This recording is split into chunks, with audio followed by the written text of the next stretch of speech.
It is February 1945. The Allies are almost certain Germany will be taken down. Britain and the United States are closing in from the west and the Soviets from the east towards Berlin.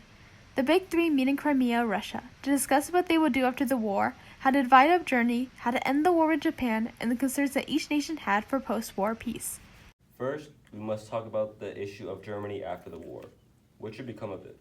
I think when Germany surrenders, they need to be denazified, demilitarized, and also split up among the Allies. I agree. I agree as well, but how should it be split up? I think that we should have a zone of occupation in Germany. The US and the UK will take most of Germany since we are the closest, but the USSR will take the eastern side of Germany. And also, due to France being an ally, they too will get a portion. I'm glad that we were able to get the majority of Germany, but I'm worried about the Soviets occupying Berlin because it is in their zone. And who knows what they would do with the control they now have. Okay, but what about Berlin? Should we divide that too? I think we should. What do you say, Stalin? Sure, I'll take the eastern half and you can split the rest. I don't like all these Westerners and capitalists. I'm going to need a bigger sphere of influence and more satellite states. Now, France also wants an occupation zone. Where should the occupation zone be? I don't like the French. They were occupied for nearly the whole war, while millions of Soviet people died fighting for their freedom. They are not the victors, but merely liberated people. Yeah. Fine, I'll allow it, but only if the occupation zone comes out of your western part of Germany. I'll agree to that too. Me too. Good. Now that that's settled, we can move on to the topic of Eastern Europe. I would like to have Soviet-friendly governments in that area. I don't trust Stalin one bit. I don't doubt for a second that the moment he can, he will turn all of Eastern Europe into communist dictatorships. We can't trust him at all. I know that Stalin is a dictator and all, but I really do believe that he's acting in his country's best interests. I mean, there's no way he'll turn Eastern Europe into a Soviet utopia or something, right? I am going to turn Eastern Europe into a Soviet utopia. I don't know, Stalin.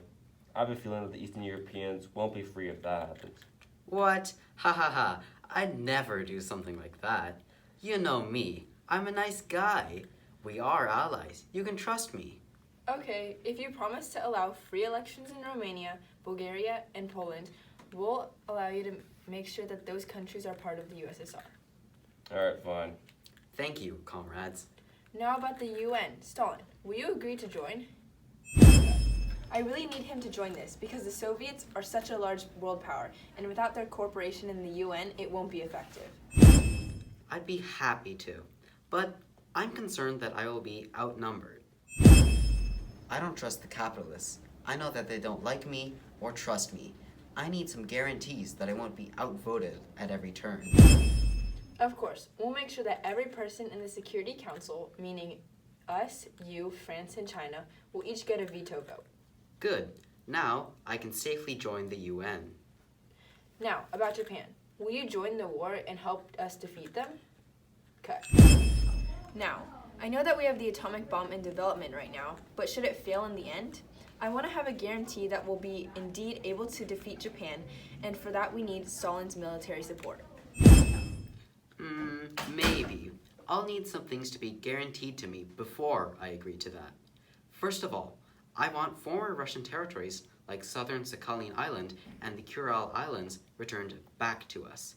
Then, I want some influence over the Manchurian railways and Port Arthur.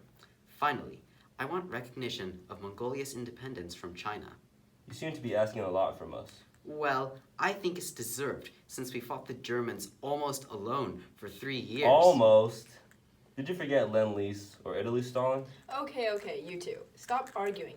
We're still allies. Stalin, we'll agree to your demands. Excellent. I'll join the war against Japan 3 months after the end of the war with Germany. Later on that year in May, Germany unconditionally surrendered, and all was going to plan, till the Soviets failed to keep their promise of free elections in the Soviet-influenced states. In Japan, after we dropped the atomic bombs, the Soviets were shocked that the United States had not told them that they had this weapon in development, and this was the start of the Cold War. Both nations began the rapid development of their military and atomic weapon arsenals, threatening world safety. In 1945, at the beginning of the Cold War, Churchill lost the election for Prime Minister of Great Britain, meaning that he could no longer stop the Soviets. In March 1946, he came to America to give his Iron Curtain speech. From Stettin in the Baltic to Trieste in the Adriatic, an iron curtain has descended across the continent. Behind that line lie all the capitals of the ancient states of Central and Eastern Europe. Churchill's hope was that the United States would stand up to the Soviets, as they were the only ones in the world who could match the size of their military arsenal. Luckily for him, FDR's successor Harry Truman was tough on the Soviets. One of his Foreign Service officers, George Kennan, formulated the containment doctrine, where the United States would limit communism to where it currently was. This involved things like the creation of NATO and the Truman Doctrine, which funded anti-communist governments worldwide. However, despite this all, the Yalta Conference will go down in history as a failure. Many criticized FDR for handing Eastern Europe and China to Soviet control and communism through his negotiations.